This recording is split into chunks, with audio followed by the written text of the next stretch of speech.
Learn English through Stories G11 PDF. Adapted and modified by Kulwant Singh Sandhu. Contents. 1. The rarest pearl in the world. 2. Are examinations necessary? 3. Grammar page. How long have you been? 1. The rarest pearl in the world. By Primchand. A distraught Dilfigar was sitting and shedding copious tears under a thorny tree. He was the passionate and faithful lover of the beautiful queen, Dilferb, for whom he could lay down his life. He was not one of those lovers who wore perfumes and oils or put on flashy clothes in order to impress their beloved. On the contrary, he was just one of those plain and simple, yet passionate, admirers who wandered in thick forests and scaled high mountains to succeed in love. Dilferb, his beloved, had challenged him, "If you love me truly and faithfully, then go and travel the world, and bring me the most priceless jewel. Only then will I think that you are truly devoted to me, however. Should you fail in your endeavor, don't dare return to this realm, for I shall have you hanged from the gallows." Dilfigar was not given any opportunity to express his emotions, nor was he allowed a glimpse of her beauty for a few moments. As soon as Dilferb made this declaration, the palace guards threw Dilfigar out of the court. For the past 3 days he had been sitting under the thorny tree in a desolate field and wondering about his future course of action. He thought, "Shall I ever be able to find the world's most priceless treasure? Impossible. And what can it be? Korah's treasure, Egypt's treasure, the elixir of life, the crown of Khusrau, Jimmy Jam, the peacock throne, or the wealth of Parvez? A king of Iran? No, it's definitely none of these. There must be more precious things in the world than all these. But what are they? Oh God, how can I find a way out of this impasse?" Dilfigar was at his wit's end, worried and confused. He couldn't think of a way out of the predicament. Munir Shami had got Hatem Tai to help him. How I wish I too had someone to help me. I wish someone was there to tell me what the most priceless jewel in the world is. I might not have been able to obtain it, but I would have at least known what it is. I can set out for a jewel as large as a pitcher. I can venture out to trace the psalms of the ocean, the heart of the stone, the voice of death, and such other ineffable entities. But the world's most priceless jewel, this is beyond the pale of my imagination. I am fit to burst in torment. The stars showed up in the sky. Dilfigar stood up abruptly and, taking the name of God, set off on his journey. He spent years wandering in exile, facing hunger, thirst, extreme physical exhaustion, and wearing threadbare garments while searching for the world's most priceless thing. Thorns made his feet bleed, his body was transformed into a bag of bones, yet he was not able to find the world's most precious jewel, nor did he have any clue as to what it was. Wandering aimlessly, one day he reached a vast field where thousands of people had assembled. Right in the center of the assembly sat some venerable gentlemen with beards who seemed to be qazis or magistrates. Dressed in huge turbans and flowing gowns, they seemed to be conversing over some matter of grave import. At some distance from the crowd stood the gallows. A sense of exhaustion, as well as curiosity about what was happening, made Dilfigar stop there for a while. Suddenly he saw several men, wielding naked swords, leading a prisoner in chains. They stopped near the gallows, and the prisoner was released from the shackles. This unfortunate fellow had the blood of hundreds of innocent people on his hands. His heart had never been moved by any feeling of kindness and compassion. He was known as the Black Thief. The soldiers made him stand on the platform of the gallows and put the noose around his neck. When the hangman was about to pull the plank underneath his feet, this wretched criminal screamed out, "For heaven's sake, take me off the noose for a moment so that I can fulfill my last wish." There was stunned silence all around, as all eyes were riveted on him. The qazis thought it proper not to reject the final wish of a dying man. The wretched and sinful Black Thief was taken off the gallows for some time. In the crowd, there was a chubby, innocent little boy, jumping about on a stick that he imagined to be a horse. He was so absorbed in the world of his innocent game that he actually believed to be riding a fine Arabian steed. His face was radiant like a lotus and illuminated with pure joy which can be experienced only in childhood, and which one cannot forget till the end of one's life. His heart was still untouched by the sordid reality of everyday existence as he played in the lap of innocence. The wretched black thief came down from the gallows. 1,000 eyes were fixed on him. He went over to the little boy and took him in his arms lovingly. At that moment he was reminded of his own childhood, when he himself was an innocent and healthy child, untouched by the vices and filth of the world. A time when he played in his mother's lap, his father prayed to ward off evils, and the entire family was ready to lay down their lives for him. The black thief was so deeply moved by these memories that a teardrop rolled down his eyes, the same eyes that didn't blink at the sight of human bodies in the throes of death. Dilfiger leapt forward to gather that priceless teardrop in his palm. He thought to himself, well, this is certainly the world's most valuable object, for which one could sacrifice the peacock throne, the jammy jam, the elixir of life, or the riches of Khusrau. Happy with these thoughts and pleased with his success, Dilfiger proceeded towards Minisvat, Dilferb's city. But as he drew closer to his destination, he began to have misgivings. If this teardrop, which I consider to be the world's most valuable object, has no value in Dilferb's eyes, he thought, then I shall be hanged. I'd leave this world with my desires unfulfilled, but whatever will be, will be. Let's see what's there in my destiny. Crossing rivers and mountains, he eventually reached Minisvat. He knocked on Dilferb's door, wishing to inform her that, by the grace of God, he had carried out her wishes and now hoped to kiss her feet. Dilferb sent for him immediately, and from behind a golden curtain, commanded that the priceless object be presented. With a strange mix of fear and hope playing in his mind, Dilfiger presented her the teardrop and related the entire story associated with it in moving words. She listened to the whole story with utmost attention, took the teardrop in her hands, reflected a while, and then said, Dilfiger, there is no doubt that you have fetched a precious object, and I appreciate your courage and sound judgment. But this, by no means, is the most precious thing in the world. Go and try once again. Maybe you will be able to lay your hands on the most valuable treasure this time round, which will result in my enslavement to you for life. I told you earlier that I could have you hanged, but I spare your life because I think you have the qualities I wish to see in my lover. I am sure sometime or the other you will succeed in your endeavor. Though luckless Dilfiger failed to please Dilferb, he took some solace from her encouraging words that made him bold enough to say, O Queen of my heart, it is after ages that I've got the opportunity to pay obeisance at your doorstep. God alone knows when I'll get another such opportunity. Wouldn't you take pity at the miserable condition of your admirer who is ready to lay down his life for you? Wouldn't you grant me a glimpse of yourself, which will inspire me to valiantly face the trials and tribulations ahead? One intoxicating glance of your face will help me do what no one has been able to accomplish till this day.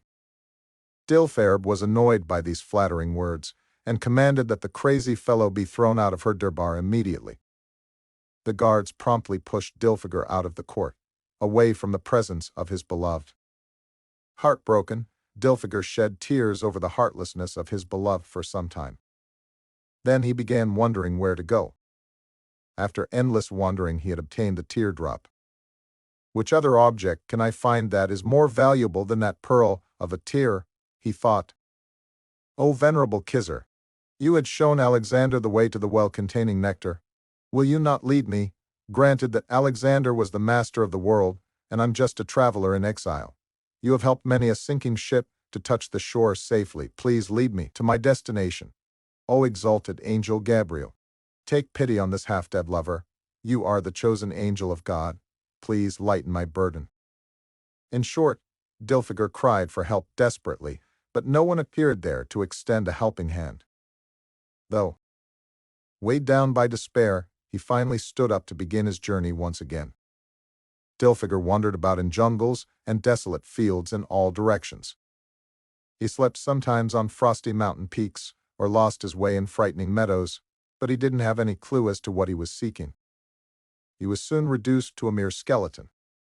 One evening, as he was lying exhausted on the banks of a river, he got up with a start when he saw a sandalwood pyre that had a girl sitting on it.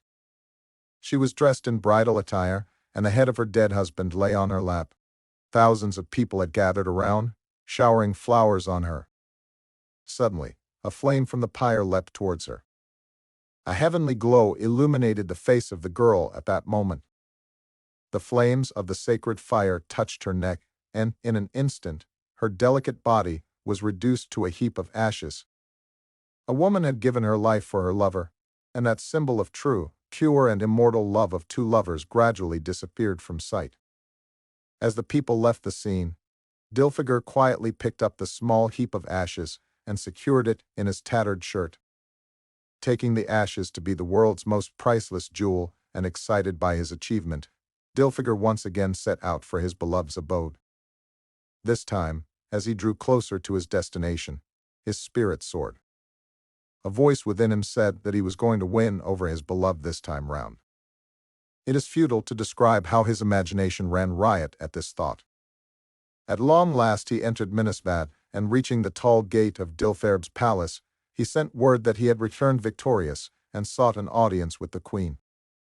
Dilferb called in her valiant lover immediately and stretched out her hand to receive the world's most priceless thing. Mustering courage, Dilfiger kissed her sylvan wrist, placed the ashes in her palm, and narrated the story of the ashes in words that would melt any heart. He waited eagerly for the verdict from the lips of his bewitching lover. Dilferb touched the ashes to her eyes, was lost in thought for a few moments, and then said, "O my devoted admirer, there's no doubt that the ashes you've brought have the power of alchemy to turn iron into gold. They are truly precious. I am genuinely grateful to you for bringing me this invaluable present. Yet there is certainly something more precious than this. Go, find it, and then return to me. I pray from the depth of my heart for your success." Saying this, she emerged from behind the golden curtain, allowing him a glimpse of her beauty, and then disappeared from sight. It was like the lightning that flashed for a moment and disappeared behind the clouds. Before he could regain his wits, the guards grabbed him by his hands gently and led him away from the abode of his beloved. For the third time he was flung into the bottomless sea of hopelessness. Dilfiger was heartbroken. He was now convinced that he had been born to die a failed and unhappy man. "I've no option but to jump off a mountain to my death, with not a single bone left intact to complain about the cruelties of my beloved," he thought. He got up like someone possessed and clambered up a lofty mountain. He wouldn't have ever attempted such a steep climb in his life, but now, his determination to put an end to his life made the mountain appear to be no more than a mound of earth. He was about to leap to death when there appeared an old man, wearing a green robe, a turban on his head, and holding a rosary in one hand and a staff in the other. This was Khizr. He said in an encouraging tone, "Dilfiger, you silly chap, what cowardice is this? You claim to be a lover, and yet you do not know that strong determination is needed to succeed as a lover. Be a man and don't lose heart. In the east there is a country by the name of Hindustan. Go there, and your wish will be fulfilled." Saying this, Khizr vanished. Dilfiger offered a special namaze of thanksgiving and came down happily from the mountain. Encouraged by divine assistance, he began his journey towards Hindustan with renewed courage and enthusiasm. His journey to the sacred soil of Hindustan was long and arduous. He had to traverse through thorny jungles, deserts with burning sands, deep ravines, and insurmountable mountains. One day, he washed away the exhaustion of his journey in the soothing waters of a stream and lay down to rest on its bank. By evening, he reached a vast expanse littered with dead and half-dead bodies, without shrouds. There were also some carcasses of vultures and beasts of prey, and the entire field was spattered with blood. Dilfiger was shocked beyond measure at this terrible sight. "Oh God, where have I landed myself?" he moaned. He heard the wails and groans of the dying men in agony, and witnessed the wild animals nibbling at the bones of the dead and running about with lumps of human flesh. Never before had Dilfiger witnessed such a heartrending scene. It suddenly struck him that this was a battlefield, and the corpses strewn about were those of valiant soldiers. Right then, he heard someone groaning in pain. When he turned towards the sound, he saw a strong and well-built man whose face had turned pale with the loss of blood. Though a stream of blood was flowing from his chest, he had not loosened his grip on his sword. Dilfiger picked a rag, held it on the wound to stop the blood flow, and asked him, "O valiant youth, who are you?" The soldier opened his eyes and replied proudly, "Don't you know who I am? Haven't you seen how I wielded my sword today? I'm the son of my mother, and a son of Hindustan." While uttering these words, his eyes narrowed, his pale face became red with anger, and his glowing sword seemed ready to exhibit its might. Dilfiger realized that the warrior had taken him to be his enemy, and so he gently replied, "O brave one, I'm not your enemy, I'm just a poor traveler. Away from my homeland, wandering through many places I've strayed here. I'll be obliged if you tell me about this land." Hearing this, the wounded soldier replied gently, "If you are a traveler, come and sit by my blood-spattered body, because this little patch is all that is left of my land, and which no one can snatch from me except death. It's a pity that you've arrived here at a time when we are unable to extend you a fitting welcome. We've been robbed of the land of our forefathers, and we are homeless. But now we've shown our enemy how fearlessly a Rajput lays down his life for his motherland. The corpses you see strewn around are people who were put to death by my sword. Though homeless, it provides me some satisfaction that I die on the enemy's soil." He plucked the rag from his wound and said, "Why have you stuffed this rag here? Let the blood flow, why stop it? Should I live to be a slave in my own country? No, it's better to die than to live such an ignominious life. There can't be a death more glorious than this." The brave soldier's voice became feeble, his limbs slackened, and the plentiful flow of blood gradually became an intermittent trickle. Finally, his body turned inert, his heart stopped beating, and his eyes closed. Dilfiger thought all was over, when the man spoke again softly, "Bharat Mata Ki Jai." While he said this, the last drop of blood oozed out from his body. A true patriot and son of the soil had fulfilled his duty towards his motherland. Dilfiger was deeply moved by this spectacle, and he was convinced in his heart that this last drop of blood was, without doubt, the most precious thing in the world. He promptly took in his hand the last oozing drop of blood, which was the envy of the reddest ruby. Wonderstruck by the Rajput's valor, he set out for his home country. After a long time, facing many hardships, he once again reached the doorstep of the beautiful Queen Dilferb and sought an audience with her. Dilferb immediately ordered him to be brought before her. As always, she took her seat behind the golden curtain and said, "Dilfiger, you've taken a long time to return this time. Where is the most priceless jewel in the world?" Dilfiger kissed her henna-decorated palms, placed the drop of blood on one, and movingly narrated the details associated with it. He had barely finished speaking when, all of a sudden, the golden curtain was pulled apart to reveal an assembly of beautiful maidens, in which each damsel was more bewitching than Zuleika, the legendary beauty. Dilferb was sitting in full splendor on the golden musnad. Dilfiger was dumbstruck by her glorious beauty, and stood there like a statue. Dilferb rose from the throne, took a few steps forward and warmly embraced him. The court singers broke out in a song of celebration, and the courtiers offered gifts to Dilfiger. They made the couple, the sun and the moon, sit side by side on the throne. When the song ended, Dilferb stood up and, with folded hands, addressed Dilfiger, "My very devoted Dilfiger, God has heard my prayers and made you return successful and victorious. From this day, you are my lord, and I'm your slave." Saying this, she asked for a diamond-studded box to be brought, from which she took out a plank. Engraved on the plank was written the following in letters of gold: "That last drop of blood shed for the freedom of one's country is the most precious gem in the world." 2. Are examinations necessary? The examination is a formal test that students take to show their knowledge and intelligence of a particular subject to obtain a qualification within a specific time frame. Examination results give teachers feedback to know how well the students have understood the subject.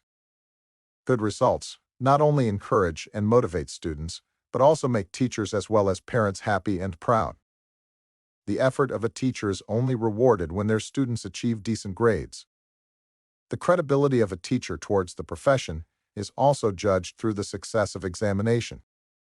Therefore, it is a must for teachers that their students are well prepared for exams. And as a result, the students can take full advantage of the exam system. Exams have many merits. They make students work harder because students want to achieve top grades. They demonstrate the level of knowledge and performance of a student. They create a sense of competition among students, which makes them work even harder and put more effort.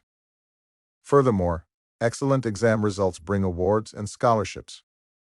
Standardized examination results provide important data to make comparisons of student success among different types of schools: government, government-affiliated, and private. However, there are many defects in the examination system. The purpose of education is to prepare and equip students with the knowledge and skills so they can develop properly for their future. After education, they are competent academically, ready for employment, and become good citizens. Unfortunately, the current education system does not cater for this. Students do not learn to acquire knowledge, rather they only study to pass their exams with good marks. Teachers are also under pressure to deliver a prescribed curriculum. Nothing beyond that. If they don't focus on exams, their own reputation is at stake. However, teaching as well as learning methods need to be overhauled. The way teachers impart knowledge to students is outdated. The mode of teaching is one-way traffic. The teacher dictates notes and the students copy them without questioning. The students have their own troubles too. The way they learn, they only study hard when the exams are looming close. They tend to learn by heart, cram too much near the exams.